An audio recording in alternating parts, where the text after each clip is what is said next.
Seguro lá chegar, aí posso dizer, fantástico, chapeau, que isto foi era uma missão absolutamente impossível. Acontece que eu acho que a missão era absolutamente impossível e acho que estamos aqui a elaborar em cenários inexistentes e impossíveis. Eu não acredito e posso-vos pagar um almoço a todos se o Seguro passar à segunda volta. Aonde? Não, a gente vê isso. A aposta está paga. Seguro não só passou à segunda volta, como foi eleito presidente. Está em funções há 3 meses e uns dias e já fez 2 dos 3 discursos anuais do presidente. 25 de abril e 10 de junho, faltam uns meses para o 5 de outubro. Também já enviou uma lei para o Tribunal Constitucional, que lhe deu razão, e já fez o seu primeiro veto político ao diploma, aprovado à direita, que pretende proibir bandeiras nos edifícios públicos para lá da bandeira nacional. Quer ser o presidente do centro, do diálogo, do equilíbrio. Garante boa articulação com o governo. Tem havido uma boa articulação, boas reuniões de trabalho que temos tido semanalmente e, naturalmente, isso corresponde àquilo que eu também assumi como compromisso com os portugueses, de ser um presidente acima de todos os partidos, um presidente de equilíbrio, vim para equilibrar o sistema político. Seguro sabe que vive num tempo de trincheiras, mas pede o que chama de palavra do meio. Neste tempo, faltam-nos cada vez mais as palavras do meio. Logo no dia a seguir a este discurso, o Primeiro-Ministro reuniu-se com o líder do Chega. E esta terça-feira é com Ventura que Montenegro volta a reunir-se, com a legislação laboral na agenda e a prestação social única já na especialidade e o Governo a fazer o discurso contra a subsídio-dependência. As palavras do meio são mais de tolerância do que de exclusão, mais de disponibilidade do que de afastamento. São elas que permitem a aproximação, a criação de pontes entre as pessoas, entre os portugueses, entre as instituições e as ideias. São o antídoto para o vírus da polarização, que tende a substituir a argumentação, o debate e a negociação. Presidente ao meio, com o Governo a falar à direita, será Seguro uma bússola, um contrapeso ou um lírico? Respostas para procurarmos nesta comissão política. A primeira de uma nova era. A era em que estes political junkies passam a estar nas redes sociais com uma página própria no Instagram. Procurem por Political Junkies Expresso e por lá nos encontram. Podem ver, por exemplo, a magnífica produção que fizemos para o Vítor Matos com a frase que ouvimos no início desta sessão. Olá, olá! Tinham saudades minhas? Olá! Olá, Eu Eunice. tinha saudades vossas da Comissão Política. Pronto, porque andas muito afastada e depois é isto, não é? Pronto, é o que é. Bem-vindos a esta reunião da Comissão Política, em que vamos analisar o presidente que temos. E para isso temos connosco a Rita Diniz, que andou com Seguro no Luxemburgo. Olá, Rita. Olá, Eunice. Olá a todos. O comissário residente Vítor Matos, regressado das Brumas dos Açores, onde também esteve com o presidente. Olá, Vítor. Olá, Political Junkies. E David Diniz, regressado do Primavera Sound, onde o chefe de Estado não consta que tenha ido. Ele só vai ao bumbo. Não, eu ainda perguntei se havia espaço para animação como no ano passado, porque no ano passado houve uma grande polémica que foi um assessor de um grande candidato à Câmara do Porto, Atual presidente da Câmara do Porto. exatamente, ter alegadamente agredido um outro candidato à Câmara do Porto. Este ano foi tudo muito calmo e aborrecido. Enfim. O Expresso tem uma nova subscrição que lhe dá acesso completo ao The New York Times, com atualidade, jogos, culinária e muito mais. E ainda aos conteúdos exclusivos da SIC Notícias, incluindo o Direto Vertical, a nova e inovadora emissão que se adapta ao seu smartphone. Subscreva em expresso.pt/digital. Expresso. Liberdade para pensar. Calmo também foi pelo Luxemburgo, não sei se aborrecido. Conta-nos lá, Rita Diniz, como é que foi este primeiro 10 de junho junto das comunidades portuguesas com o novo presidente? Como foi? Vais-me fazer uma pergunta assim aberta. Portanto, como foi no geral? Foi calmo e aborrecido ou foi calmo mas não aborrecido? Depende do termo de comparação, ou depende da expectativa com que partimos para a viagem.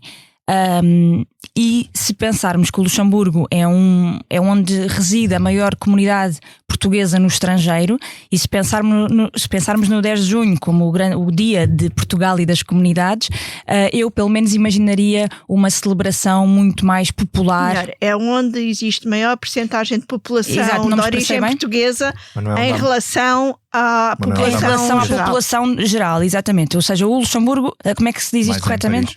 Exato, tem que ser sempre de forma relativa, mas no Luxemburgo a comunidade maior em percentagem de residentes não nacionais é a comunidade portuguesa. Não nacionais, imigrantes, exato, já me estou aqui a baralhar.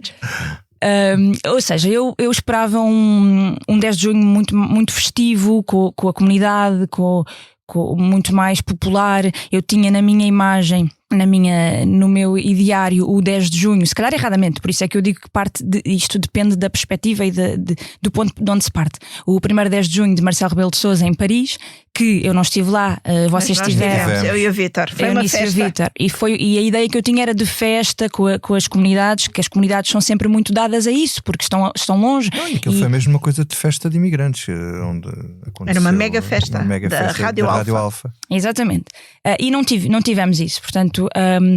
O presidente António José Seguro gosta de dizer, e de facto ele conversa com as pessoas, está com as pessoas, não é um presidente distante nessa perspectiva. Se está a passar na rua e as pessoas o abordam, ele fala e tem esse contacto afetivo que associamos muito a Marcelo Rebelo de Sousa, e ele quer mantê-lo, mas é muito diferente.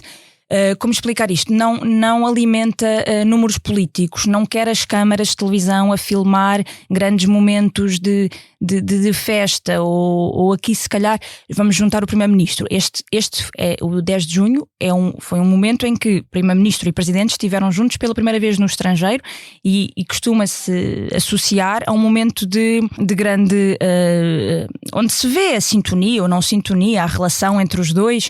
É um lugar e uma ocasião propícia a isso mesmo. E notou-se muito que houve aqui a intenção deliberada de não alimentar esse convívio de forma artificial, ou seja, não alimentar ali nenhum número político, não mostrar uma relação, um amor para sempre entre os dois, ou seja, era tudo muito, muito controlado, tudo muito pensado. António José Seguro lia discursos escritos nas várias ocasiões em que falava. Esteve, por exemplo, numa escola com a comunidade portuguesa, com as crianças, que dá sempre uma imagem mais de proximidade, imagens bonitas. Leu um discurso escrito. Outro momento em que esteve com a comunidade, que foi o momento por excelência em que os imigrantes inscreviam-se para estar presentes num grande auditório, com tudo muito bem vestido a rigor, também foi um discurso escrito.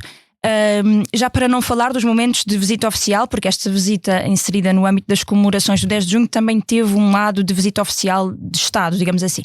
Tudo isso foi com discursos muito escritos que os jornalistas tinham acesso, mas nem sequer estavam presentes dentro das salas, não estiveram dentro da Câmara dos Deputados, não estiveram em nenhum momento presentes fisicamente. Portanto, eu notei uma grande distância face à comunicação social, sobretudo. Ou seja, para resumir este meu raciocínio e para vos deixar falar, não é que António José Seguro não queira mostrar proximidade com as pessoas, mas mostra distância perante a comunicação social e por exemplo, nesse momento no auditório da Philharmonie, houve um momento de cocktail onde o Presidente e o Primeiro-Ministro estiveram a socializar com a comunidade de imigrantes e não quiseram que as televisões filmassem, não quiseram que os jornalistas estivessem ali a rondar.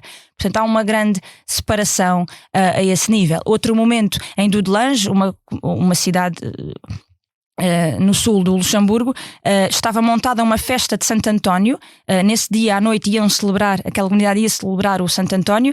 Estava tudo montado, bancas de porco no espeto, de sardinhas assadas, tudo isso montado com um palco, mas em stand-by. Portanto, quando António José Seguro chegou, os portugueses que lá estavam, os imigrantes que lá estavam, aproximaram-se de uma baia e foi assim que cumprimentaram o Presidente. Não houve aquela ideia que eu tinha de que o Presidente ia estar numa festa, ia estar ali de volta das sardinhas assadas e da Vítor, do Luxemburgo, o Presidente e o Primeiro-Ministro depois estiveram nos Açores, onde tu também estivestes a acompanhar, e tu tens, ainda por ter vivido in loco a comparação com Paris, Como é que tu avalias esta diferença? Não, mas eu avalio não só com Paris, avalio também com os anteriores presidentes, com Cavaco. Sim, sendo que os anteriores não tinham esta prática de ir às comunidades. Sim. Pronto. Na parte em concreto que tem a ver com isso, quer dizer, não é na ida às comunidades, mas é na relação com o povo na rua, e é disso que eu posso falar. É que a Rita já disse, quer dizer, isto não, Marcelo Rebelo de Sousa, quando foi a Paris, foi o que ele é sempre, quer dizer, não foi por estar em Paris, foi por fazer aquilo que faz sempre. E o número político que ele fez com o António Costa, não foi ele que foi buscar o guarda-chuva, não, foi o António Costa. E portanto, quer dizer, aquilo é preciso dois para dançar aquele tango, não é? Portanto, aquilo seria preciso que fosse o próprio Montenegro a querer fazer coisas deste género, que não é o caso. Pronto. Portanto, antes de mais nada, há uma diferença de personalidades e de história dos dois, não é? Portanto, eu acho que era isso que eu queria completar só. Esta dupla é perfeita para baixar este tom para baixar o ritmo, ou frenesim, como vocês escreveram no Expresso. Não há esse jogo entre eles, esse jogo lúdico exposto em público entre eles, não é? Pronto. Agora, o que é que eu achei muito interessante, porque ainda não tinha convivido com o presidente António José Seguro em situações deste tipo, e achei muito interessante porque ele tenta fazer uma coisa. Tenta manter a proximidade de Marcelo com o povo. Ele fartou-se de dar passeios a pé em Angra do Heroísmo e depois na Praia da Vitória, ia falar com as pessoas, e muito simpático sempre para as pessoas, muito afável, mas ele faz isto de uma maneira de uma enorme sobriedade, muito formal, e depois é assim, uma distância incrível de Marcelo Rebelo de Sousa, porque não há aquilo que nós sabemos, aquela coisa efusiva de Marcelo, isso tudo. Dá a sensação que Seguro até escuta mais do que Marcelo. Sim, ele escuta, mas depois é muito formal na resposta, mas ao mesmo tempo não é tímido como o Cavaco. Cavaco não abordava as pessoas, às vezes ia para ali na rua só olhar e tinha que ser a mulher a puxá-lo. Olha, este senhor está-te a chamar. Era assim que era, não é? Olha, este senhor, mas porquê é que não diz isto ao senhor? Mas porquê é que não diz isto à senhora? Era ela que fazia de ponto. Ele era muito tímido nessa relação pessoal, é uma coisa que faz parte da personalidade da pessoa. E ele, sendo afável para as pessoas, António José Seguro às tantas fazia-me lembrar o Jorge Sampaio, porque é de alguma forma formal, mas não fala para as pessoas com a mesma... Eu agora não quero ser deselegante aqui para a memória do Presidente Sampaio, porque Sampaio era um homem... Tinha uma distância. Um bocado, um certo aristocrata, um bocado snob, afável com as pessoas, afável, claro, mas havendo sempre uma distância que Seguro, apesar de tudo, apesar de ser formal, é mais afável do que Sampaio. Portanto, isto seria... Como é que eu descreveria isto? Próximo com Marcelo, sem ser exuberante, nem tímido como Cavaco, mas afável, sem o snobismo de Sampaio. Pronto, portanto, acho que se arranja aqui um quadro descritivo do estilo segurista. Mas ele sim, ele está a criar claramente um novo estilo para ressacralizar a função, que era aquilo que Marcelo Rebelo de Sousa era muito acusado. E para diminuir o ritmo. Diminuir o ritmo e ao mesmo tempo criando uma distância imensa da comunicação social que Cavaco não tinha, mas ao mesmo tempo tinha aquela coisa de dizer há de ver aqui com os senhores jornalistas, que não sei o que, ele tinha assim umas piadas de vez em quando para os jornalistas, não sei o quê. Portanto, a Seguro ignora completamente os jornalistas e até houve na terceira uma situação um bocado desagradável, mais do que uma, de seguranças um bocadinho à bruta, a parar jornalistas um bocadinho de forma, como é que é de explicar isto às pessoas que nunca tiveram numa bolha ou numa comitiva deste tipo? Há uma interação entre os jornalistas e os seguranças. Nós sabemos que são eles e eles sabem que são nós. E há ali ou seja, respeito pela função. Eles sabem que respeito pela função de cada um. Eles sabem que nós vamos até um certo ponto, mas que não ultrapassamos certo tipo de limites. Ou seja, as pessoas têm bom senso, são experientes e sabemos o que estamos a fazer. E ao mesmo tempo nós respeitamos e percebemos quando os seguranças estão a tentar fazer o trabalho deles noutro aspecto, não é? Pronto. E ali aconteceu, por exemplo, os seguranças barrarem os jornalistas de entrarem numa pastelaria quando já estavam lá outros jornalistas e não pode passar, desculpa lá, não posso passar porquê? Explique-me lá. Porque não pode, não justificou. Sim, claramente seguro não quer microfones à volta dizer, dele. Não, mas depois tipo o assessor é que abriu aquilo. Eles diziam que aquilo estava muito cheio, não estava nada cheio. Nós já vimos coisas verdadeiramente cheias. E a verdade é que não podem ser os seguranças a decidir isto, porque lá dentro ele estava sentado a tomar chá com o Mota Amaral. Isso era um ponto noticioso de reportagem. E não saberíamos se não tivéssemos ido lá. E lá fomos, tivemos um bocadinho. Ainda houve um segurança a chatear uma colega nossa porque estava demasiado perto. Mas demasiado perto como? Quer dizer, há ali ainda uma falta de experiência, ou então ordens e instruções que, enfim, que nem Cavaco, nem Sampaio, muito menos Marcelo, nem o Primeiro-Ministro, nem nas campanhas eleitorais, eu que já vi muita coisa há muitos anos, vi desta maneira. Isto só me fazia lembrar o início do cavaquismo, quando eles começaram a aprender a lidar, que era o início do cavaquismo, não, porque esse não estava lá no fim do cavaquismo, quando apareceram os seguranças na rua e não sei o quê, os seguranças deixaram de ser com o tempo, e agora voltaram outra vez, não consigo perceber muito bem porquê. Saindo aqui mais da... Não, mas eu gostava de ir aqui então, muito rapidamente, vai lá, David. porque eu estive a ver isto de fora, aliás, como tu, não é? Nós o que seguimos é via televisões, reportagens, alguns diretos, nomeadamente no 10 de junho, e eu vou dar o benefício da dúvida. Acho que o Presidente é novo no cargo, a circunstância que ele é eleito é muito diferente das circunstâncias em que foram eleitos anteriores Presidentes,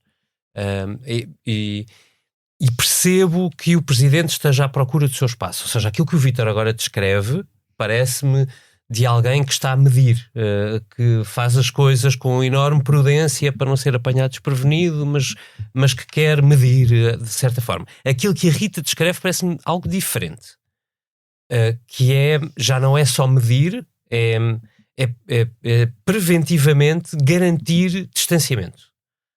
Não é distanciamento, lá está, face às pessoas, mas distanciamento face àquilo a que nós temos acesso e, portanto, toda a gente lá fora tem acesso. Ou seja, há ali uma programação. O Vítor falava de ressacralização, era isso que dizias? Sim, foi o que eles escreveram. E eu acho que a palavra é boa, mas eu acho que há ali medo. Acho que há medo. Acho que o Presidente está a ir a medo em muitas circunstâncias, o que politicamente faz sentido, e eu percebo, até porque é um início do seu mandato, também de certa forma início de mandato do governo, e portanto há aqui muita coisa em jogo e é bom não condicionar apressadamente o desenrolar, mas há um certo medo do lado institucional que eu acho que tem há uma diferença entre o que os políticos acham de Marcelo e aquilo que a população acha que Marcelo tinha ou trazia. Marcelo desacralizou o poder de uma maneira abrupta em demasiadas vertentes, nomeadamente na vertente institucional, na vertente política, de relacionamento com o governo, de relacionamento com os órgãos, com as instituições, pelo facto de falar de tudo ao mesmo tempo. E é claro que seguro tinha de revisitar isto, de certa forma. Outra coisa é no relacionamento e na demonstração de afeto e de proximidade. Não basta estar, quando falar com as pessoas, mostrar que é simpático e que se preocupa. Ainda bem que o tem, e isso é importante. Mas se ele mantém os jornalistas sempre à distância, aquilo que vai passar nas câmaras é distância. E não há volta a dar a isso. Portanto, eu acho que há medos que podem ser justificados e onde eu vou dar benefício da dúvida ao Presidente. Há medos que não se justificam e exigem uma equipa de comunicação que diga ao Sr. Presidente: olha, desculpe, mas não pode ser assim. E é importante que isso exista dentro do Palácio de Belém também. E o que é que te parece o facto de o Presidente falar muito em equilíbrio, a tal expressão das palavras do meio, num momento em que o Governo volta a negociar preferencialmente à direita, como são as reuniões de Luís Montenegro na quinta-feira passada e esta terça-feira com André Ventura? Olha, isto é seguro a tentar servir de contrapeso, a tentar empurrar o governo para o PS? Não sei, é assim, ou lirismo? Vou responder-te Vou responder-te de maneira mais franca e menos bruta possível. E não é fácil Não sei se definir consegues os o equilíbrio. equilíbrios. A mim parece, eu não tenho a certeza se o novo presidente espera conseguir influenciar o governo quando sucessivamente, porque nada da mensagem do 10 de junho é novo, a mensagem em si é já repetida pelo presidente desde a campanha eleitoral, depois na posse, em 2 ou 3 circunstâncias a seguir. Portanto, eu não sei se a intenção ou se ele tem a intenção de mudar, de certa forma, ou tentar encaminhar o Luís Montenegro de braço dado para um rumo mais ao centro, rumo às palavras do meio, ou se o presidente já dá isso por perdido e quer mostrar que o caminho dele é outro. E que, preferencialmente, ele sempre que tiver uma palavra a dizer, encaminhará essa sua decisão, essa sua palavra para uma outra direção. Talvez ainda seja cedo para percebermos, mas acho que, ao contrário da expectativa do presidente, o rumo vai se definir muito rapidamente. Nós estamos à beira do final de uma sessão legislativa onde há matérias que já não são a imigração, o refúgio dos entendimentos de Luís Montenegro com o Chega, e que são decisões que vão ter um peso no espaço público e também no terreno muito grandes e que são muito diferentes consoante o caminho que Luís Montenegro escolha. Aparentemente, Luís Montenegro vai escolhendo o caminho à sua direita. E eu estou a falar das prestações sociais, e eu temo que um entendimento com o Chega signifique que daqui a 2 ou 3 anos nós vamos ter, nas estatísticas oficiais da pobreza, mais pobreza do que aquilo que temos hoje. Também na questão do Código Laboral, não sabemos, há um momento em que falamos, não parece haver um entendimento PSD Chega, mas claramente não há nenhum com o Partido Mas se Socialista. continuam a conversar é porque há margem ainda para negociar, disseram não é? que havia, e isso terá, dependendo do acordo, outro tipo de consequências, e uma terceira para a qual eu queria chamar a atenção. Que é? Que passou razoavelmente despercebida. Na verdade, a notícia original foi trazida pelo Jornal Público, nossa concorrência, mas que é tão simples como isto. O Chega quer descriminalizar o insulto racista. É só isto. Há um projeto na Assembleia da República, colocado pelo Chega, onde o partido se propõe a descriminalizar, tirar... Em nome da liberdade de expressão. Em nome da alegada liberdade de expressão, que dava todo um podcast fascinante. E esse projeto desceu à especialidade sem votação, com acordo do PSD.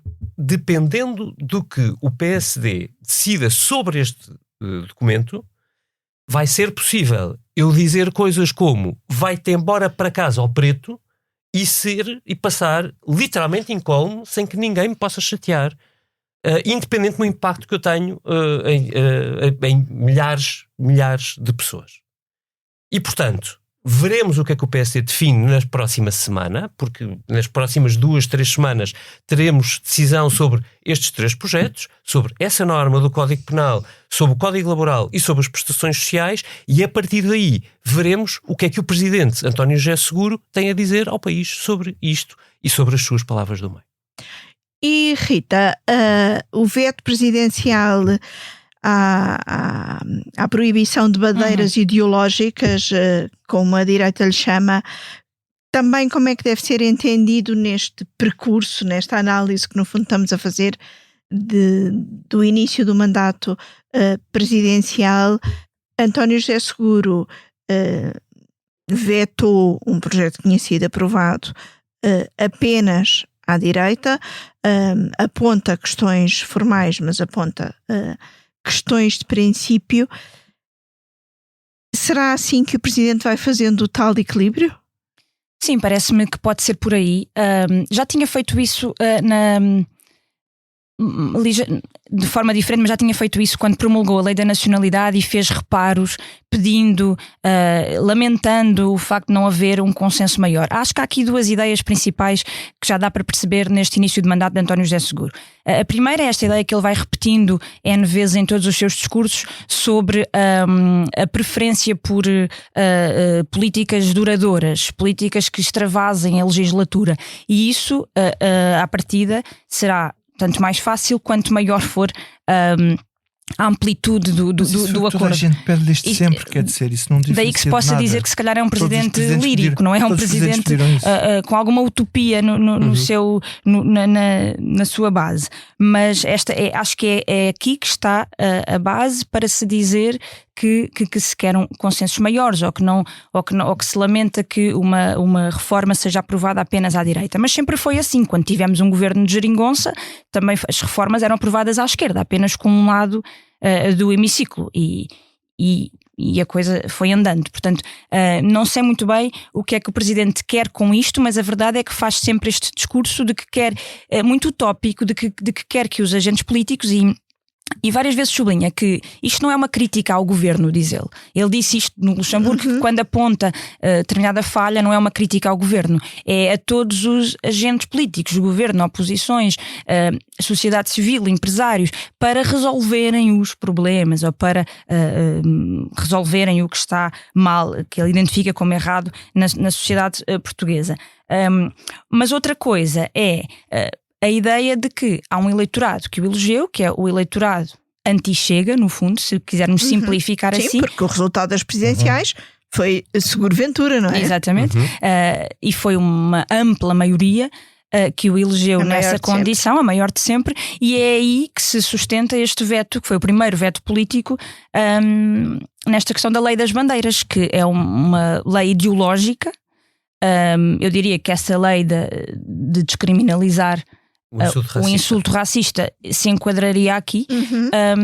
Acho que aí António José Seguro vai ser sempre fiel à sua matriz e à sua consciência, e vai sempre fazer vetos nesse sentido.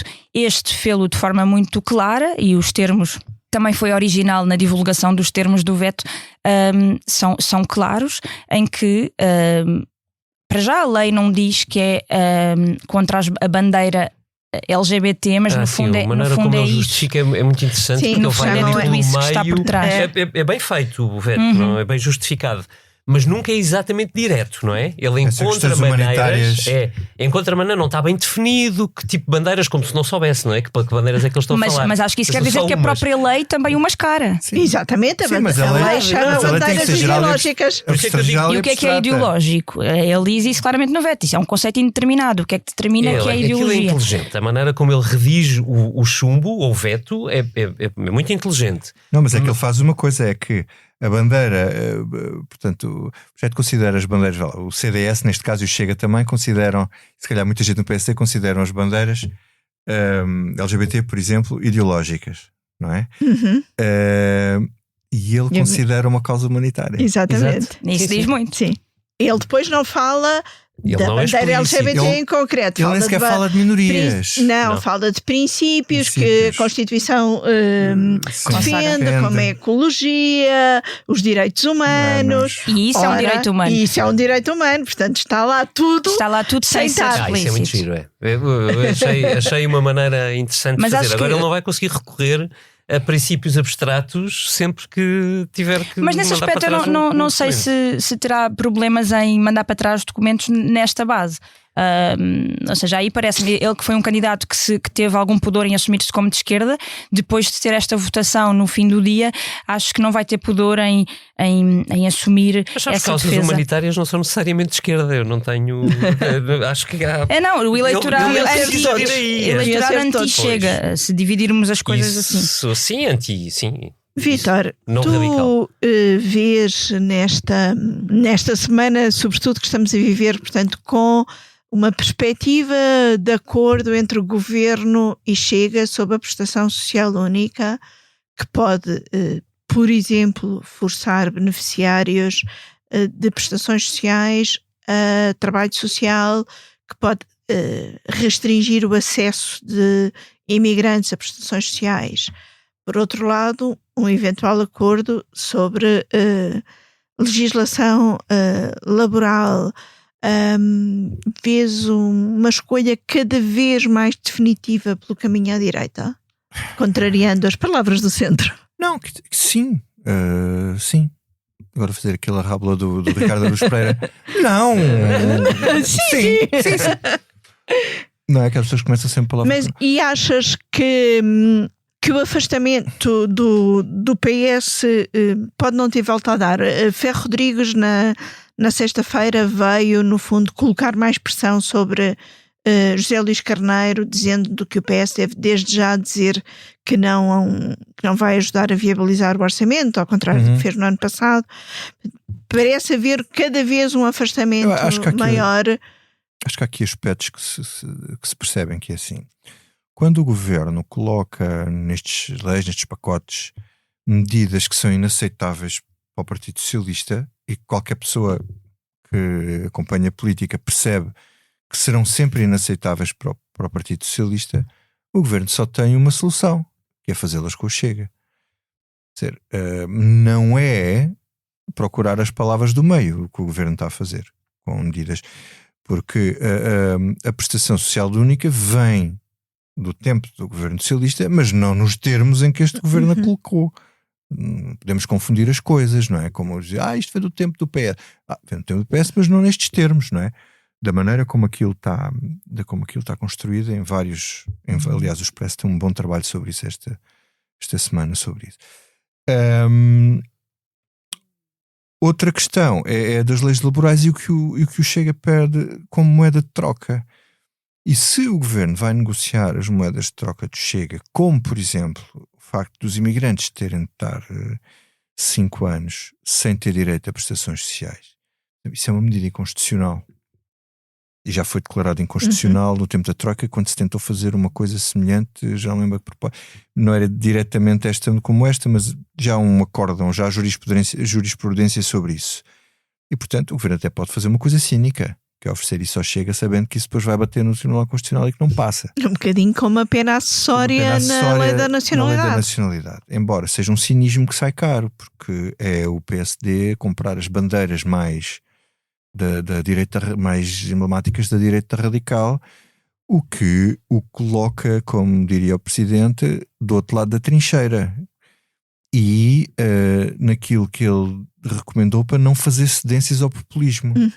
E portanto, o Presidente faz um discurso, lá está, como tu disseste, um bocado lírico, no sentido de procurar um mundo ideal quando as coisas em concreto são muito mais complicadas, e dizer ao governo para não ceder ao populismo, quando o governo embate no PS porque é claramente contra aquilo que o governo está a tentar fazer. Eu acho que aí não há volta a dar. É que o PS, sem sair não precisa de ser o PS mais a geringonça nem a esquerda, não, aquilo é contra o que é central num partido como o PS.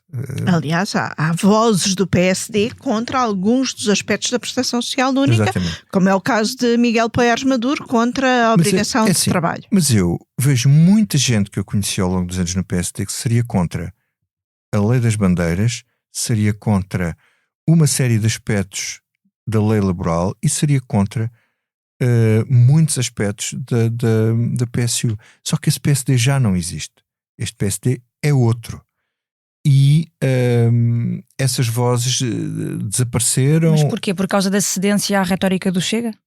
Não, porque são pessoas que foram sendo postas fora do partido e postas fora da orla. Vamos ver o que é que desse PSD ainda existe lá no Congresso no próximo fim de semana. O PSD era um partido. Isto é uma definição. O PSD é social-democrata. Não, mas não é só social-democrata. O Marcelo tem uma definição muito interessante e antiga sobre que o PSD junta 3 linhas. O PSD social-cristão, o PSD social-liberal e o PSD social-populista. E o social-liberal fugiu para a IEL. Muito PSD, o PSD social-cristão desapareceu. Portanto, se nós formos ouvir as encíclicas do Papa fosse o Papa Francisco e fomos ler a encíclica deste Papa, eu não sei quantas pessoas deste PSD iam estar a favor daquilo, não é propriamente onde entra a doutrina social da Igreja, nestas basta Código Laboral e PSU. E resta aqui uma grande fatia de pessoas que se transformaram no PSD social populista, que teve sempre lá Alberto João Jardim, o Ribal Esteves, Luís Filipe Menezes, quer dizer, convertido agora num contexto em que existe Chega e em que é preciso negociar, e dentro do PSD houve sempre um lado muito conservador e, mais uma vez, buscar a história do partido e rural, contra um PSD urbano mais... E voltamos ao rural Montenegro. Mais progressista, mas não quer dizer que não fosse conservador ao mesmo tempo. O PSD é um partido, mas mais liberal. Também liberal vês conservador. este PSD cada vez mais populista, David? Não, eu acho que o PSD está mais pobre. Não entendo a mudança estruturalmente como uma mudança ideológica, como desculpem a palavra em inglês, como um shift, uma mutation. É mutação. Uma mutação, uma mudança. É uma coisa diferente, parece-me. Acho que é uma... um número destes de era do tradução inglês, não é? simultânea. Eu gosto de... Pronto, nós temos que animar os nossos ouvintes, não é? Acho que é o PSD, estando mais pobre, de quadros, e tudo o que isso traz, é um PSD à procura do cheiro do poder, constantemente. Ou seja, o PSD profundo hoje acha que o poder se encontra, ou os votos se encontram, mais à direita do que o seu espaço normal. Porque vê o Chega a crescer muito. E aquilo cria uma ilusão do que o seu próprio espaço precisa de crescer para aquele lado, que é... Todos os inquéritos vão dizendo isto. Nós nas últimas semanas fomos publicando sondagens que dizem exatamente o contrário. Mas o que se me permites, vou só introduzir este tópico porque eventualmente se tiver tempo amanhã na newsletter tenho que escrever e descrever sobre isto. Cria um problema de dissintonia entre o eleitorado real do PSD e as decisões que são tomadas no topo do PSD / governo, porque agora está no poder. Em matérias sensíveis, aproximar demasiado da prática e discurso e retórica política do Chega está à vista, pode criar um fosso que é potencialmente muito perigoso para o futuro curto, médio prazo do próprio PSD. Não, mas se as pessoas estão a dizer isto, sobretudo se as pessoas lerem esse tipo de movimento como uma prostituição de caráter. Ora, e voltamos a Passos Coelho. Eu não ia citar o filósofo, mas... Eu ia só dizer que não deixa de ser irónico que este PS é visto como muito mais à direita do que outros PS, e mesmo assim, lá está, o centro político não é estanque, é completamente... É mutável, não é? Anda de um lado para o outro. E neste momento o centro está muito mais à direita do que poderia estar. A geometria política foi para a esquerda no tempo da geringonça e agora está muito à direita. Existe uma maioria de direita não assumida, mas existe uma maioria de direita se contemplarmos o Chega no Parlamento. Não, mas este ponto da Rita tem piada até pela consequência disto. Nós passámos a primeira legislatura de Luís Montenegro a ouvir o governo a dizer que até queria negociar com o PS, mas que não podia porque o PS era muito à esquerda. Vai daí, saiu o Pedro Nuno Santos e entrou José Luís Carneiro. E o PSD continua a dizer a mesmíssima coisa, como se não estivéssemos a falar de dois PS realmente diferentes, que são... portanto, olhem... E vê-se as tensões internas do PS por causa disso. Exato. E trata simetricamente, trata simetricamente o PS e o Chega, que foi esse equilíbrio desequilibrado que o Presidente tentou sublinhar no discurso. Atenção, não cedam aos populismos. E não ceder aos populismos é não tratar o PSD como se fosse igual ao Chega. É simplesmente um partido em que este PSD discorda mais do que pelos vistos do Chega. Vítor, queria só ir aqui ainda a um ponto em que também pode haver algum lirismo do Presidente, que é a política internacional. Foi muito diferente e nos teus textos, tanto no Expresso Online como no semanário, tentámos refletir isso. Aquilo que pensa Miguel Monjardim, que foi o presidente das comemorações, teve uma visão que eu diria mais realista do momento que o mundo vive, e um presidente que me deixou com a sensação de que ainda acha que o mundo pode voltar a ser o que era. Também há algum lirismo internacional no presidente, ou é 10 de junho e convém dizer algumas coisas? Vamos lá ver. Citando outro filósofo da política portuguesa, vamos lá ver. Eu concordo com essa ideia, sobretudo pelo contraste do discurso de Miguel Monjardim, muito pessimista, dizendo que as coisas não voltam atrás e que estamos numa realidade diferente e que até 2030 ele não diz porque é 2030, mas eu suponho que seja porque Trump sai em 2029 e temos muito pouco tempo para perceber esta realidade em que estamos a preparar-nos para o que pode vir aí. Fala um bocado na linha daquilo que foi o discurso do primeiro-ministro canadiano Mark Carney. O mundo mudou e isto não vai voltar para trás. Sim, até volta a falar das médias potências. Tem essa ponte, mas é um discurso bastante pessimista e que passa um bocado a ideia de que as elites portuguesas não estão preparadas nem a pensar verdadeiramente que o mundo que aí vem já não é o mesmo. Não vamos voltar a viver no mundo em que vivemos. E não estão. Ele escreveu isso no Expresso, foi mais explícito no Expresso, descrevendo os Estados Unidos como uma nação perigosa e dizendo que em Portugal ninguém está a pensar verdadeiramente nisto. E depois o Presidente, eu dividi isso em dois aspectos, e se tu dizes essa tua observação, Eunice, que era, na primeira, há um lado do discurso Miss Mundo que um Presidente tem que fazer, portanto ele não é executivo, podia ser mais assertivo, ele foi mais assertivo, por exemplo, no Fórum La Torre, foi um pouco mais assertivo no dizer que era obrigatório cumprir a lei internacional, não sei o quê. Sim, de facto são momentos muito diferentes. São momentos diferentes, pronto. Agora, o lado Miss Mundo. Sim, mas sim, ele diz na palavra esperança, que a palavra do meio é esperança, não sei o quê. É uma das palavras do meio. Está bem, a gente agora senta-se aqui cheio de esperança, cantamos o Kumbaya e o mundo cai-nos limpo, claro e limpo em cima de nós, como se houvesse um 25 de Abril todas as madrugadas. Não é assim que o mundo funciona. E ele tem ali uma frase, que é quando ele fala da aproximação ele nunca fala dos Estados Unidos. A relação transatlântica, haver uma aproximação e que tem que haver deixa cá ver, tem que haver equilíbrio, reciprocidade e respeito pela soberania dos Estados. Ora, isto não é mais do que uma crítica aos Estados Unidos.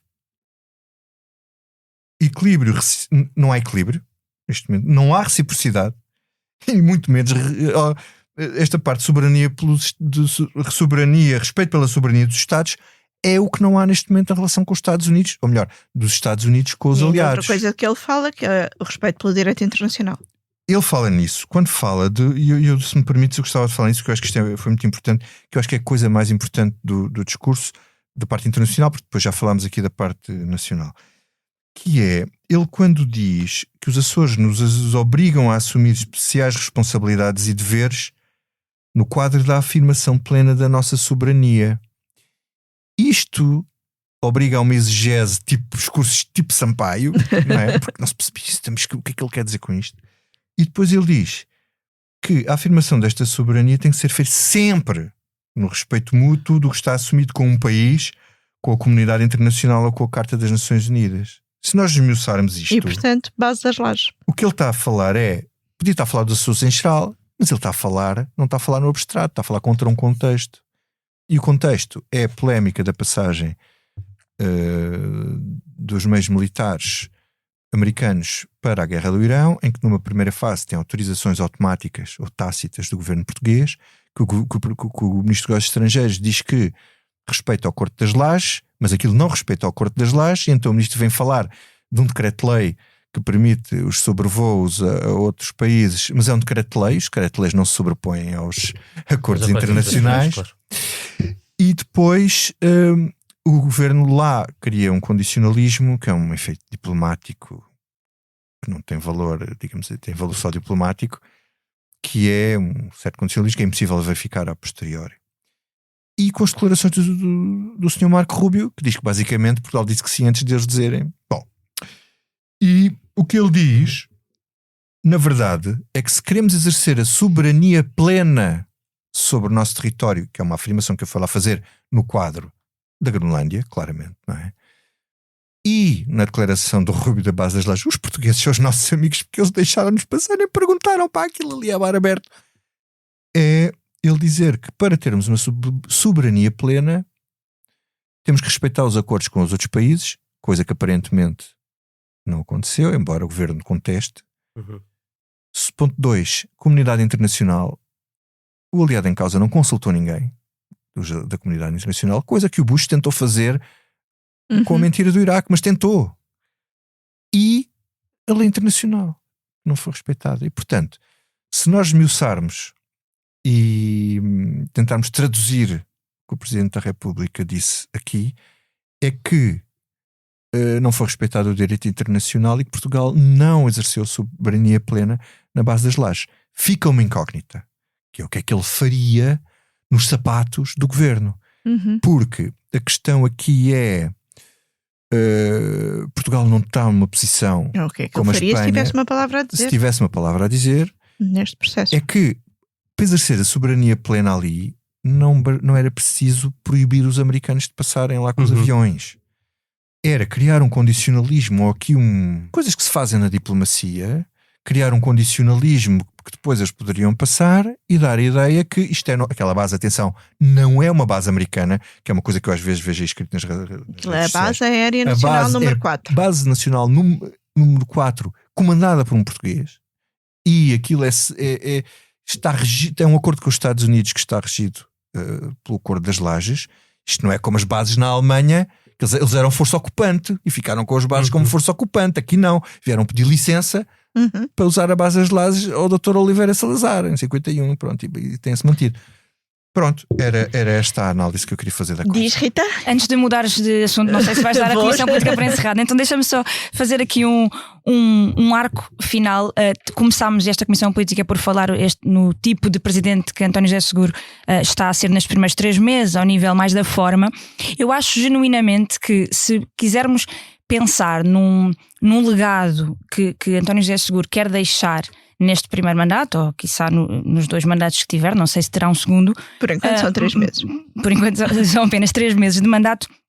É uma ideia muito lírica, se quisermos, de mudança de cultura democrática em Portugal. Eu acho que isso ficou muito claro neste 10 de junho, na ida ao Luxemburgo, nos vários momentos que foi tendo, que é esta ideia de mudar, não alimentar a trica, não alimentar números políticos artificiais, não ter alimentar atritos em público, não ter atritos em público, não fazer números políticos, não criar factos políticos, não alimentar a bolha mediática.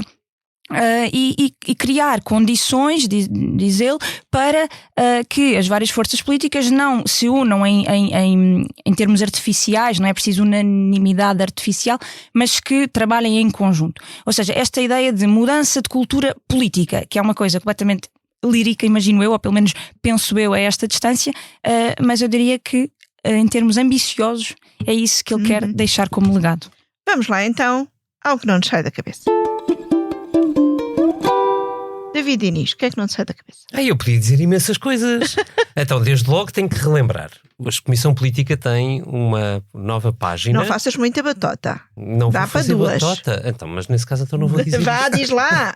Não, tem uma página no Instagram que se chama Political Junkies, com capa, só com capa. Political Junkies Expresso.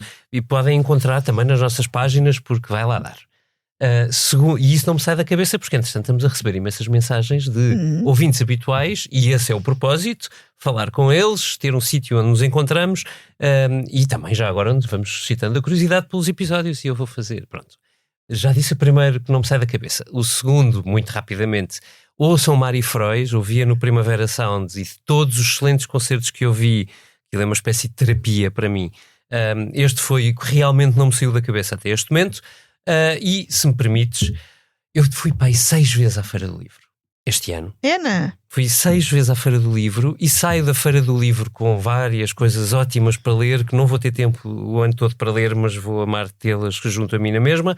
Trouxe-vos uma recomendação, chama-se Manifesto pela Leitura, é da Irene Valejo, que uma extraordinária. Eu li uma entrevista dela no Público este fim Ela de semana. é incrível e este livro retrata o meu sentimento. Tem uma história de vida também impressionante. Fascinante.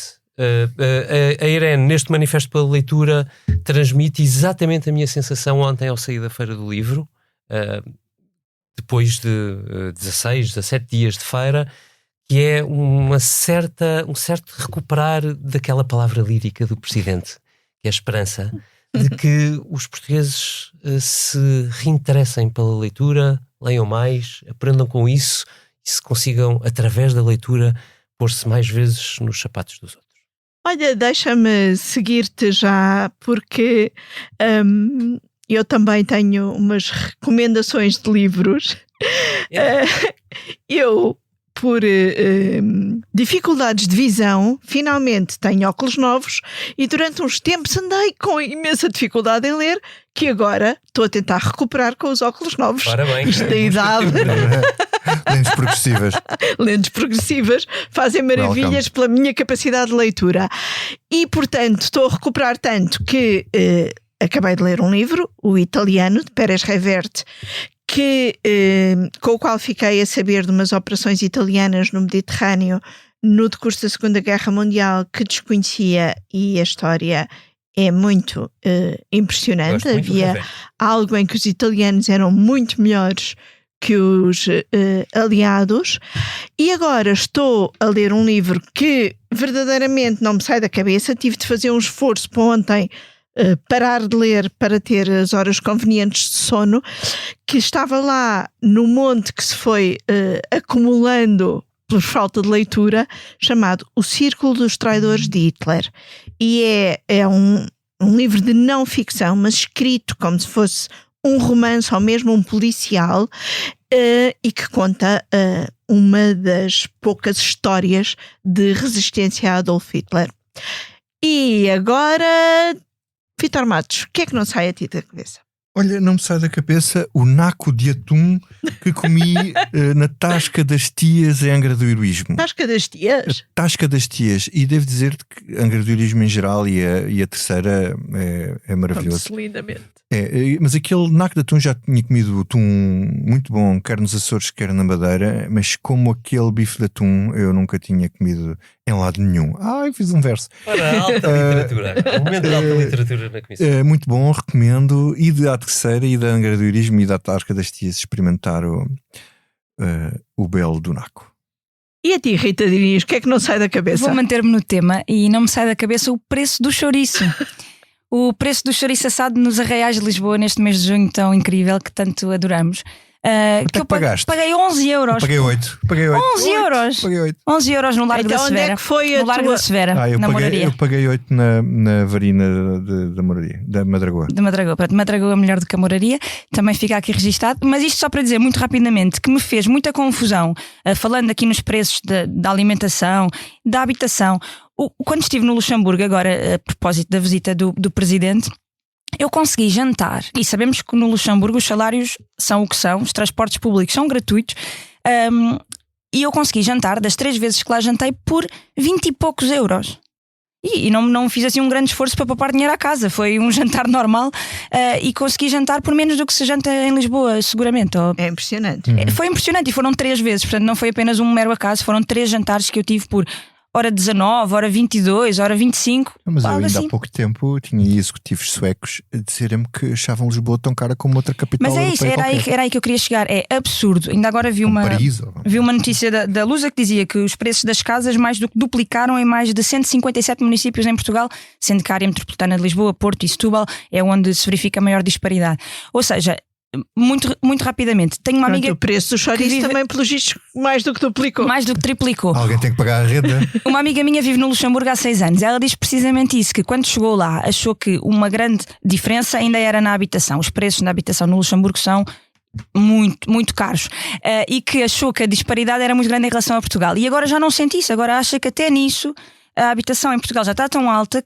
Enfim, é o fim do mundo. Tudo isso dava é o fim do mundo em Portugal. Política, money, deixamos para os nossos colegas esses assuntos tão tão sérios, ficam as nossas recomendações de leitura, as nossas recomendações culinárias E as nossas queixas. e o alerta para o preço do chouriço. Esta foi a Comissão Política, gravada na tarde de 15 de junho de 2026, com os cuidados sonoros da Salomé Rita, com a ilustração de Carlos Paes. Deixamo-vos com votos de continuação de bons festejos de santos populares. Viva o Santo António, viva o São João, viva o 10 de junho, que também já E o São passou, Pedro. e a restauração ainda vem lá longe. O Expresso tem uma nova subscrição que lhe dá acesso completo ao The New York Times, com atualidade, jogos, culinária e muito mais. E ainda aos conteúdos exclusivos da SIC Notícias, incluindo o Direto Vertical, a nova e inovadora emissão que se adapta ao seu smartphone. Subscreva em expresso.pt/digital. Expresso. Liberdade para pensar.